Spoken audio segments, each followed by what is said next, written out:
ভগবান শ্রীকৃষ্ণের বাল্যকালের একটা মজার গল্প কিন্তু মাখন চুরি, যেখানে তিনি বন্ধুদের সাথে মিলে গোপিনীদের বাড়ি থেকে লুকিয়ে মাখন চুরি করে খেতেন, যা ভক্ত ও ভগবানের মধ্যেকার মধুর সম্পর্ক তুলে ধরে।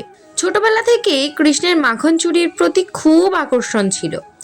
তিনি তার বন্ধুদের নিয়ে শুধু নিজের বাড়ি থেকেই নয়, আশেপাশে গোপিনীদের বাড়ি থেকেও মাখন চুরি করে খেতেন।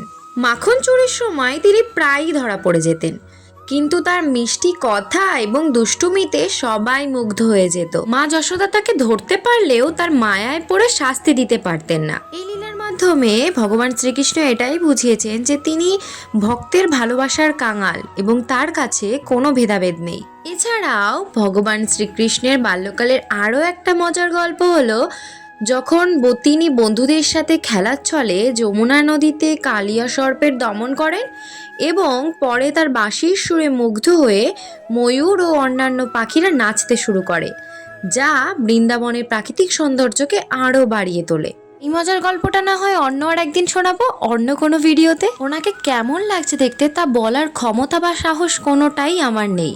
শুধু আমি কাজ করার আগে এটুকুই প্রার্থনা করি যে তুমি যেমনটা চাও তেমনটাই আমার হাত থেকে সেজে ওঠো। আমি তো নিমিত্র মাত্র।